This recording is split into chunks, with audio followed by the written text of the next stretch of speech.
every other room in your house, and your neighbor's house, and your car, and your restaurants, and everybody everywhere else in America.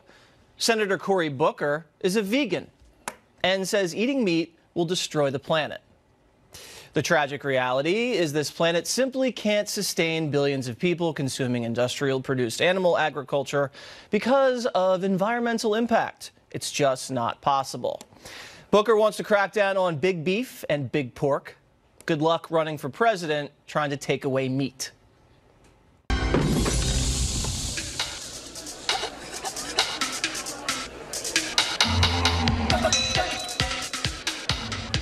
Bon appetit. Speaking of meat, Alexandria Ocasio-Cortez and her Green New Deal sets a goal to eliminate cow flatulence. She also wants to abolish air travel. Got that? Democrats want to get rid of airplanes and hamburgers. But it gets worse. San Francisco Democrats considered banning pets. Dogs, cats, birds, hamsters. Animal activists wanted to even ban the sale of goldfish. Good morning, Gil. I said good morning, Gil. Democrat Congressman Raul Grivala tried to remove the words, quote, "so help you God," from the oath that witnesses take before testifying. That's right. Democrats want to remove God from Congress. Enter the word police. Apparently, the word man is now offensive.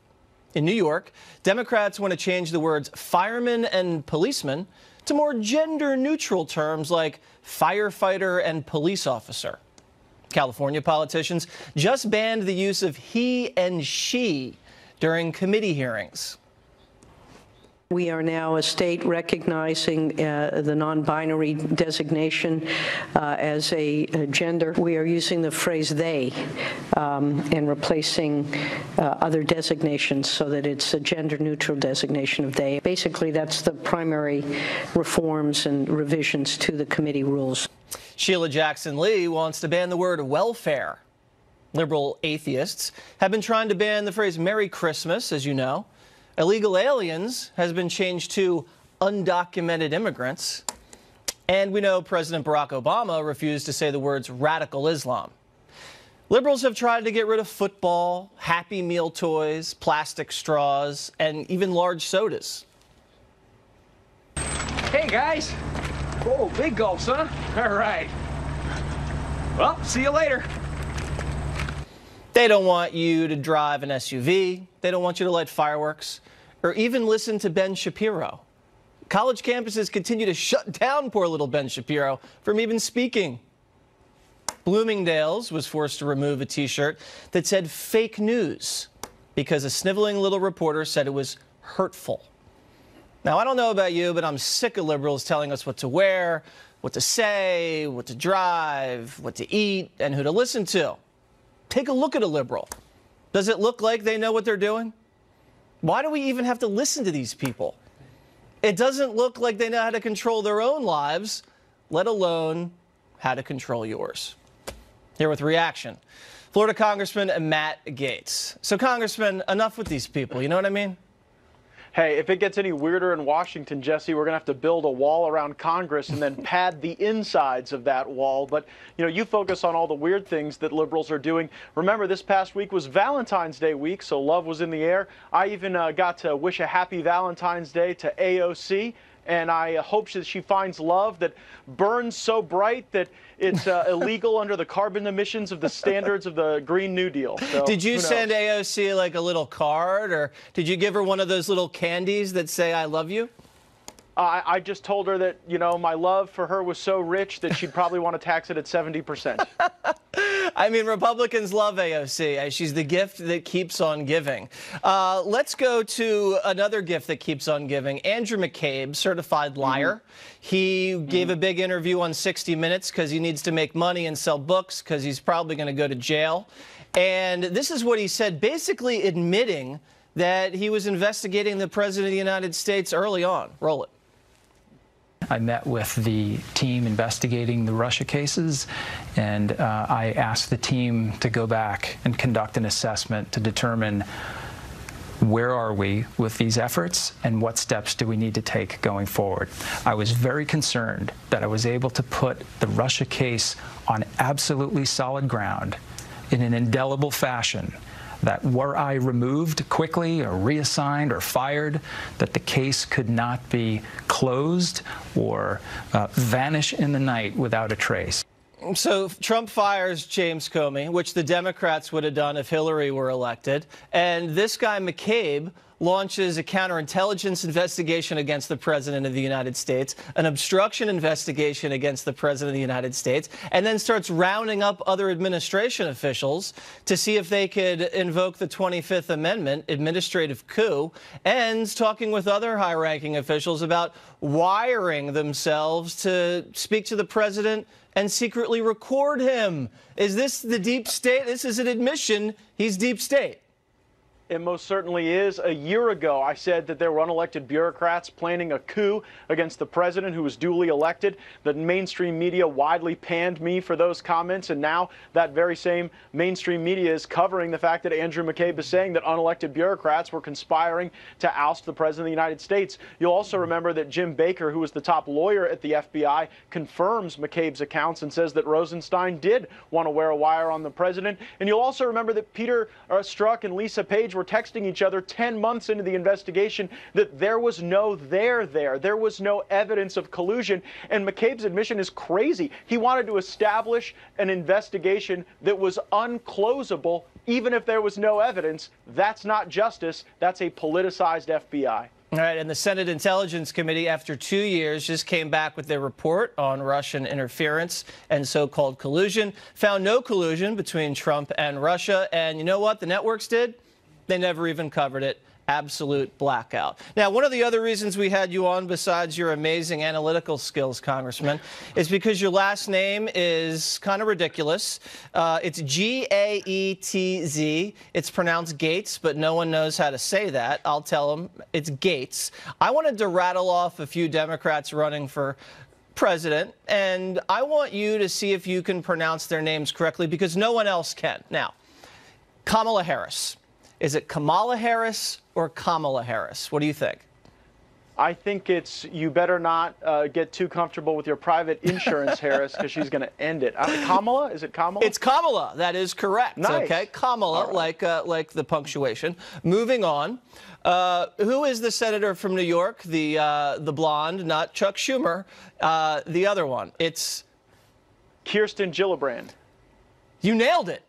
How did you know that? Kirsten, not Kirsten. Well, I feel like we should pay her some attention because the national media never does when they talk about serious contenders for the presidency. So we should at least get her name right. I know. This is the most press she's ever gotten on Waters World right here. All right, so Kirsten Gillibrand, not Gillibrand. It's a soft G. Now, the Minnesota woman who apparently throws shoes at her staff, Amy Snow Globe Klobuchar? Klobuchar. I had too much shear on the char. Yeah, too much shear. Okay, Klobuchar. That no one's going to ever get that name wrong. Right. Moving on. Well, no one's also going to vote for her, so I don't think it'll be too much of a miss. That's true. They're only going to be mispronouncing her name for a very short period of time. That's right. Till the Iowa State Fair. That's right. Now, John Hickenlooper. You don't even know who that is. Hickenlooper? Yes, John Hickenlooper. That's the governor in Colorado, right? That's right. That's right. We don't know if he's high or not. They got so much legal cannabis in Colorado, nobody's going to be able to pronounce that name. That's right. The good thing he's not a write-in. He wouldn't get any votes. That's right. All right, last one. Now, this tripped me up because I've been pronouncing this guy's name wrong from the jump. It's Beto O'Rourke, not Beto. It's Beto. Did you even know that? I did. I was on committees with Beto, and Beto decide whether or not he's going to run for president or not, because the field's getting pretty crowded. Okay, and then lastly, you know, the senator from, I think it's Ohio, Brown is the last name. Is it Sherrod? Is it Sherrod? Do you know? Sherrod Brown? Sherrod Brown. You know, you're better. You know, I know why you did so well is because everybody mangles your name, so you have to really get everybody else's name right. I try to remind them. It's like open gates, Jesse. Right. Easy to remember. All right. Matt Gaetz, there he is, everybody. Thank you. Thank you. 3 freshman Democrat congresswomen are making a bad first impression with not just Republicans, pretty much everybody. Politico taking note. Quote, the Republican Party has a new trio of Democratic villains. Rashid Tlaib, Congresswoman Omar, and Alexandria Ocasio-Cortez. The GOP strategy risks a backlash. A party that has problems with women and minorities continues to focus its attacks on women of color, even as the freshmen say they're not surprised by it. Joining me now, Trump 2020 campaign senior advisor Katrina Pearson and RNC spokeswoman Kayleigh McEnany. All right, ladies, so I had a problem with this Politico report because they said, you know, the Republicans, they're moving away from Nancy Pelosi as, you know, just demonizing her because they did that in the midterms. There's other women that are now coming up, and they're making so much controversy with these radical proposals and things they're saying that are anti-Semitic and whatnot, that Republicans are targeting them. But Republicans better be careful, according to the media, Kayleigh, because you don't want to ever criticize someone who is a female or a minority. That might make you look mean. That's an absurd gender politics, identity politics argument. The GOP is targeting anti-Semitism, and that is a complete red herring to say they're focusing on these people because of their gender. We're focusing on people who have fundraisers, Rashida Tlaib, who run a page with a video that says Jews are satanic. We are focusing on Ilhan Omar for having an anti-Semitic tweet. There's no room for that kind of hate in our country, and that is our exclusive focus, is the absurd, hateful places, things they've said that have no place in this society. Yeah, Katrina, Republicans are going after these three freshmen because of their crazy socialist radical proposals and anti-Semitism. Remember, the one woman said impeach the MRFer, like on her first day. It's not because they're women or minorities. It's because they're crazy socialists that they'd go after if it was a man or if the person was green. Oh, Jesse, there is no question about that. And if Democrats don't want these individuals to be in the spotlight, they shouldn't be given prominent positions on committees. And Kayleigh's right. There are serious issues with these individuals. And it seems like the Democrats thought they could package the anti-Semitism with a brown woman and expect there not to be criticism. But what Republicans know is that in the future elections, these races are going to be won at home, on the ground. The people who are not watching cable news, they don't know the things that Kayleigh just said. We have to get those messages to the people because most people don't know that Ilhan Omar just 3 years ago went to a judge for leniency for individuals who either pled guilty or were tried and found guilty of supporting ISIS. And she sits on the Foreign Intelligence Committee. Right. How does that happen? Yeah, People she's need to know. lowering the intelligence of the committee just by sitting on it. You can't ask for leniency for people trying to join ISIS. What kind of message does that send? And they use their, I guess, identity as a sword and as a shield because, you know, they attack you with it. And then if you attack them back, they say, oh, no, you can't criticize me. You're just criticizing me because I'm a woman or I'm a minority. Here was Representative Omar, kind of a nasty little exchange with Mr. Abrams, who, you know, has done a lot for American foreign policy over the years. Let's roll the tape. I fail to understand why members of this committee or the American people should find any testimony that you give today to be truthful. If I can respond to that. It wasn't a question. Yes or no, would you support an armed faction within Venezuela that engages in war crimes, crimes against humanity or genocide, if you believe they were serving U.S. interest, as you did in Guatemala, El Salvador, and Nicaragua? I am not going to respond to that question. I'm sorry. I don't think this entire line of questioning is meant to be real questions, and so I will not reply. Okay, so there she is, you know, really, really humiliating herself out there. I believe this person isn't going to stop. And she's going to keep making news. She's going to keep saying anti-Semitic things. And we know that, you know, Nancy Pelosi tried to cut her out. and I don't think she got the message. I'll give you guys the last word, 30 seconds. Absolutely, she did not get the message. It's why she's slated to speak beside someone who promotes anti-Semitism in the coming months. She didn't get the message. She's going to keep saying these things, but make no mistake, and I'm sure Katrina would agree, these 2020 contenders bow down to her. It's why Bernie Sanders privately called her in the background saying, "I support you," amid her tweet that was anti-Semitic. The 2020 contenders cower to these individuals. I think I know why, Katrina. It's because the leadership of the party wants these, young radicals out there. They take all the heat, but they're just saying the things that I think a lot of the rest of the party truly believe or maybe say behind closed doors. 10 well, seconds. I mean, silence is consent, Jesse. You know, when you traffic in identity politics and class warfare, eventually you're stuck with it. But the American people are going to reject it because where we are today with these radicals is completely absurd and against the democracy that we're in. All right, ladies, thank you guys very much. Exactly right. Thank you.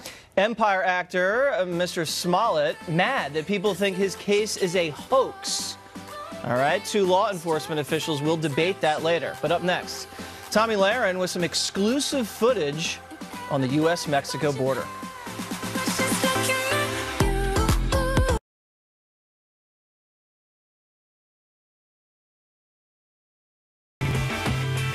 We will have a national emergency, and we will then be sued, and they will sue us in the Ninth Circuit, even though it shouldn't be there. And we will possibly get a bad ruling, and then we'll get another bad ruling, and then we'll end up in the Supreme Court, and hopefully we'll get a fair shake, and we'll win in the Supreme Court, just like the ban. President Trump declaring the situation at the border a national emergency to fund the border wall and predicting the legal fight ahead. With all the fighting in Washington, not many people realize just how dangerous the situation is for the border agents on the ground. Tomi Lahren got a first-hand look for Fox Nation. This area right now, this is our border protected by this barbed wire fencing and, wood. Would this area be suitable for fencing if you could afford fencing to put here? The way the terrain's set up, it's viable to construct border fencing in this area. We had learned over the years that when we put a solid barrier we couldn't see through, our adversaries, whether it be drug smugglers, illegal aliens, or smugglers, would hide behind them and then use it to basically assault our agents, throw rocks at our agents, or just hide like lots and lots of people and then all at one time run across. Would this then line your border? One of these prototypes would then line your border? That design right there is basically what we're looking at going forward. This is inhospitable terrain, not only for them, but also for us. It's difficult for us to deploy technology into these areas. So we have to make up for that by either using aircraft or just having agents on the ground hiking in. And that's where the real work of the Border Patrol comes into play. The agents have to get up here either by us or by foot. We had a 100-foot-long fast rope, which is a rope about the diameter of a fireman's pole that you can slide down. We're roughly 8 miles north of the border, and we encounter camouflage groups. They wear like a real tree or a mossy oak type camo from head to toe. It's fine for us to arrest people that have crossed the border illegally, but the true targets and the true people that we want to hit hard every single day are the facilitators. It's the scouts on the mountaintops. It's the guys that are foot guides for the groups that are bringing them across. It's the load drivers and all of the criminals that are facilitating this illegal trafficking of people. There's absolutely no value on human life when it comes to the cartel that's operating south of the border. The people that are crossing have no say in when they're crossing, where they're crossing, or how they're crossing. They're being crossed in the hands of criminals, and it's a dangerous situation. Tomi Lahren joins me now. So, Tomi, when you were shooting the inhospitable terrain and those men were kind of just climbing down off of a helicopter and pursuing illegal crossings on foot, where exactly was that? That was in the Nogales, Tucson area in Arizona, and it was about 115 degrees when we were there. So what these guys are doing day in and day out, they're hiking into the middle of their desert, they're hiking back. Some areas, it's so remote that they can't even take ATVs. So these people are the real heroes of this country, and they don't get nearly enough credit. So some of that inhospitable terrain, it was almost like huge mountaintops and cliffs. You couldn't put border fencing there. That's where you'd have to just surge a lot of Border Patrol agents, correct? Yeah, and so that's what I asked them about, because obviously that area is not really suitable for a lot of fencing or a wall. But if we have wall in other places where we can put a wall, then our agents can focus on those remote areas. Exactly. So when I went there, I asked them time and time again, you know, does a wall work? And they said, we need a wall because then we can focus on these areas and we don't have to be sitting there worrying about people running across, and we can divert our efforts. It really makes sense, but the Democrats can't seem to get it. Yeah, they don't want to listen to the experts. They think they know better than the people on the ground. When you, in the beginning of the package, could you see where you kind of highlighted that pathetic little fence? It was about as tall, about 5 feet tall here, with some little barbed wire. Where exactly was that? That was in Arizona as also well, in the Nogales Arizona? area. And yes. Yeah, and it was that bad. I mean, that was not just a small little area. There was a lot of area that either had no fencing at all or had that. I mean, I think you and I have talked about this before, but I grew up in South Dakota, and we have better fencing to keep livestock in than we do protecting our border, which is really pathetic. Well, you know, the Democrats don't want meat around. You know, they want to get rid of your hamburger, like Cory Booker. So that fencing could come in handy later. What a lot of people don't understand, Tommy, is they say, you know, oh, the drugs, all the narcotics, they come through ports of entry. But you know what? Who do you think deals the drugs? You have to have men. And the guys that are dealing it in the United States, they cross the border illegally on foot between the ports of entry. Listen, great job down there on the border. That was great footage. And you guys can check that out with Tommy on Fox Nation. See you later. Thanks, Jesse.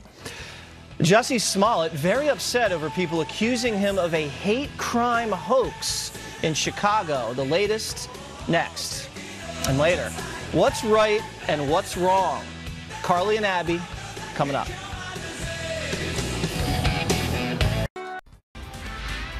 I'm pissed off. What is it that has you so angry? Is it the attackers? It's the attackers, but it's also the attacks. It's like, you know, at first it was a thing of like, listen, if I tell the truth, then that's it, because it's the truth. Mm-hmm. Then it became a thing of like, oh, how can you doubt that? Like, how do you not believe that? It's the truth. That's actor Jussie Smollett telling ABC's Robin Roberts that people doubting his story about Trump supporters attacking him is making him very angry. Here's the latest. Good evening, Jesse. A Chicago Police Department spokesman tells me today Jussie Smollett is still, quote, the listed victim in this case. But the two men who were identified by police just yesterday as potential suspects have now been released and are apparently no longer suspects, with a Chicago Police Department spokesman saying yesterday, quote, due to new evidence as a result of today's interrogations, the individuals questioned by police in the Empire case have now been released without charging, and detectives have additional investigative work to complete. That statement came just hours after Chicago police said they had probable cause to believe the two men did commit assault and battery against actor Jussie Smollett. But whatever the two told investigators appears to have been enough to change minds. The two men are apparently brothers. They are originally from Nigeria, and police say at least one of them worked with Smollett on the set of the Fox TV show Empire. And now Jussie Smollett has reportedly hired a high-priced defense lawyer amid reports Chicago police are looking into the theory that the entire attack may have been staged. Jesse? Joining me now, former NYPD officer Darren Porcher and former Tucson police officer and the director of urban engagement at Turning Point USA, Brandon Tatum. All right, I just want to play for you guys Smollett talking to Robin Roberts describing the attack. Let's hear it. I heard Empire, so I turned around and I said, did you just say to me? And I see the attacker masked, and he said, this MAGA country punches me right in the face. So I punched his ass back. And then we started tussling. You know, there was a second person involved who was kicking me in my back. And then it just stopped. And they ran off. And I saw where they ran. And the phone was in my pocket, but it had fallen out. And it was sitting there. And my manager was still on the phone. So I picked up the phone and I said, Brandon, and he's like, what's going on? And I said, I was just jumped. And then I look down and I see that there's a rope around my neck. Okay. Brandon, why do you think the story makes no sense? I mean, come on now. You talk about in Chicago, negative 20-degree weather, you got some guys, you know, spewing out racial epithets with MAGA hats on saying MAGA country. It makes almost zero sense. And as a former police officer who's done hundreds of investigations of crimes similar to this, his story makes no sense. Inconsistent articulation of what happened. Like, for instance, he says the fight, it just stopped. When people are kicking your butt because they hate you, they're not going to just randomly stop fighting you and walk away. Those things are not consistent with the behaviors of victims of hate crimes and also someone who actually want to get something done. Darren, the allegation was that they hurled racial epithets at Smollett. Everyone's black involved, allegedly. Does that make sense to you or not? Well, you got to take in consideration when someone is the victim of a crime, it's a horrific experience. And oftentimes they don't see things the way someone that's not the victim of a crime would see it. And coupled with there being an assault. Here, when we look at the statements, he's been somewhat surreptitious in terms of the documentation he introduced in connection with his phone records. Your phone is a very sacred thing. He may not want to introduce his contacts or his communications, or if there's a medical issue, to police. I understand that. But going back to the situation in terms of did this happen, I genuinely believe that a crime did occur. However, it's difficult, and we're still getting through we're still getting through the evidence to.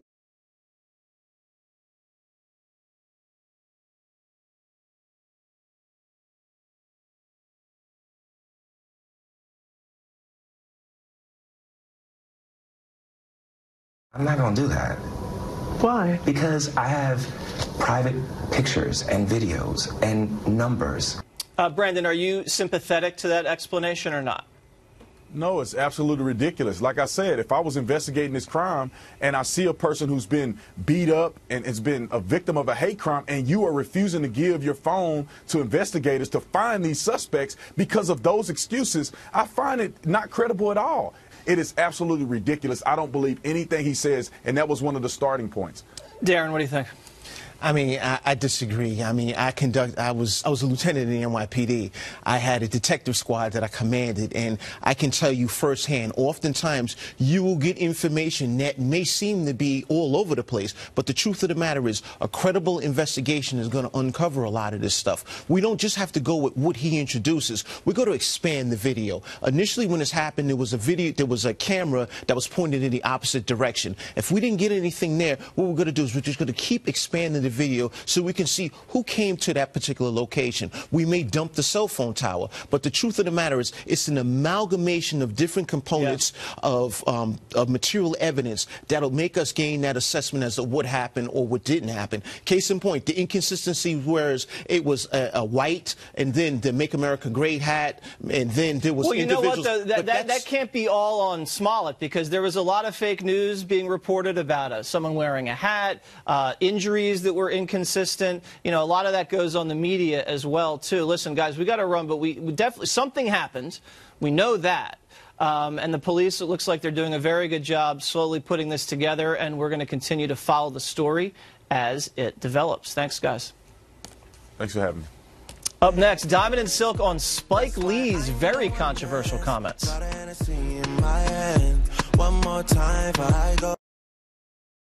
Relief and remission. Filmmaker Spike Lee in the hot seat again this week, criticizing the founding fathers of America, saying the roots of our racist history go all the way back to Christopher Columbus.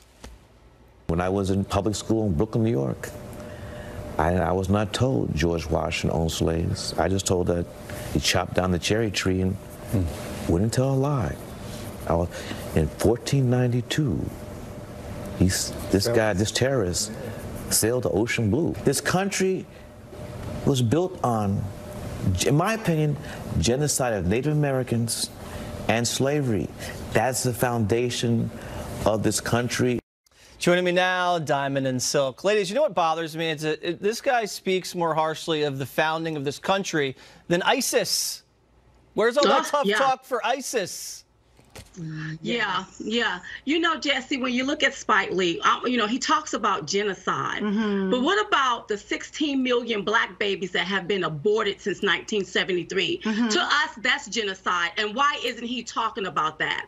You know, we live in the greatest country on earth. It is the greatest country on earth.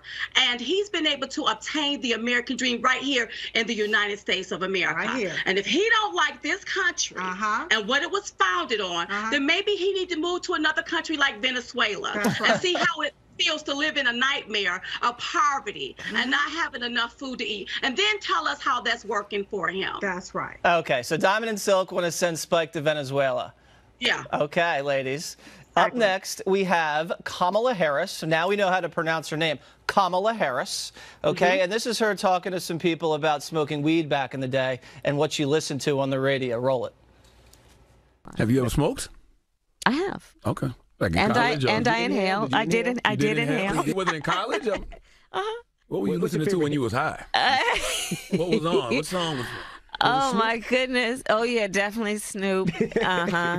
Tupac, for sure. For sure. I mean, the best thing we can take away from this situation is now politicians don't have to lie about inhaling. They can just admit they did it.